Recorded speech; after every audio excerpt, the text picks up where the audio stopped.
Hello and welcome back to Dungeon Mastering Videos. I'm your host, Nicholas DiPetrillo. Today I want to talk to you a little bit about resurrection. Now, death has always been a part of Dungeons & Dragons. In the old days, you might fall into a trap with some whirling blades and be chopped up instantly. You could get hit by a spell, and if you don't save, you're toast. There's all sorts of nastiness that could kill you before you even knew what was going on. But there's always been a way back. Resurrection. Characters could cast a spell and you'd be instantly returned to life. Now, there was a lot of restrictions on this. Certain races couldn't be resurrected by certain spells. Different spells required different parts of the body to come back. There were hefty material components and there were penalties for returning to life. These days, it's easier than ever to return to life. But if you're using resurrection in your games, there's some factors you really should consider. Firstly, how much does a resurrected person remember? If they remember everything about the afterlife and what it was like to die, there's not faith anymore. Who needs to believe in an afterlife when you can know certainty? You know what you're going to get, and you can come back and tell everyone else about it. Also, in a world with resurrection, the rich and rich adventurers don't have to be so careful. You can take stupid risks because you know if it doesn't pay off, it's just some gold and a little bit of feeling sore and you'll be good as new. There's also social consequences. Think about a monarchy where everyone can afford to die only of old age. Anyone who dies of anything else you can just bring back.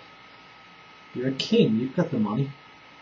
This also makes things like assassinations and rebellions a lot trickier. There's a peasant uprising. They manage, at the cost of many of their own lives, to kill the king.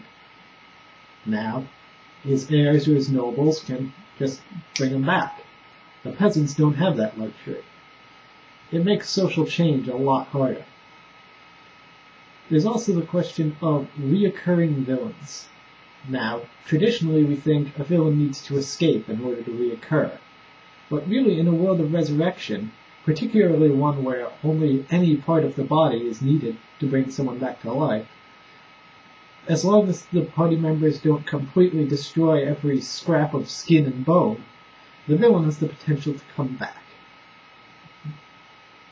Now, resurrection, for these reasons, can serve as interesting plot hooks.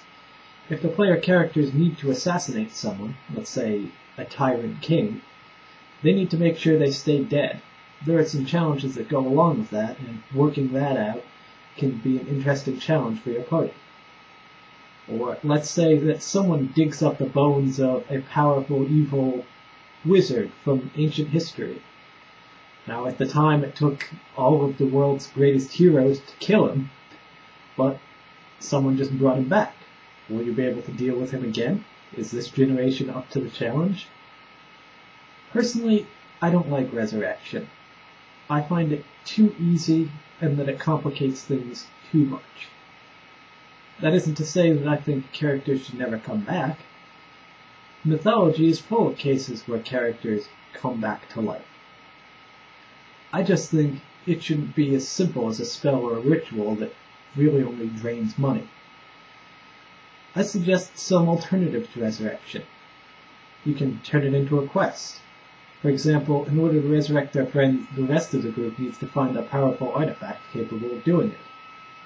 Or maybe they need special components, comprised of the dead person's finest moments in life.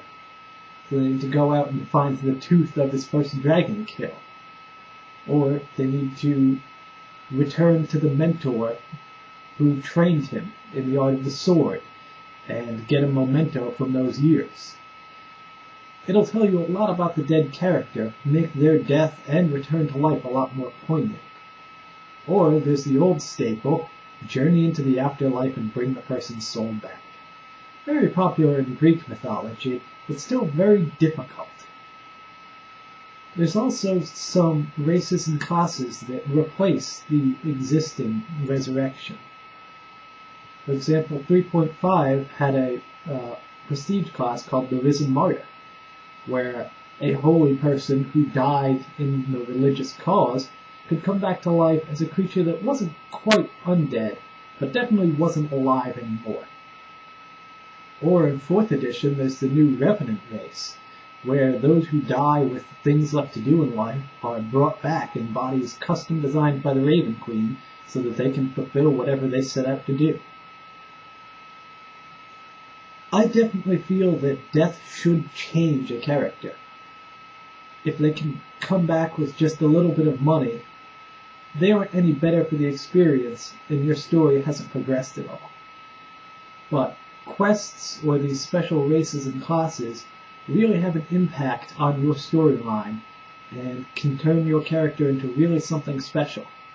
After all, it'd be much rarer for a person to die and return to life.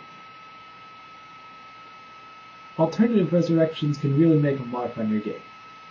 I recommend them, but if you like the old style of resurrection, just think about the consequences. What resurrection means to your world. Until next time, good luck and good rolling.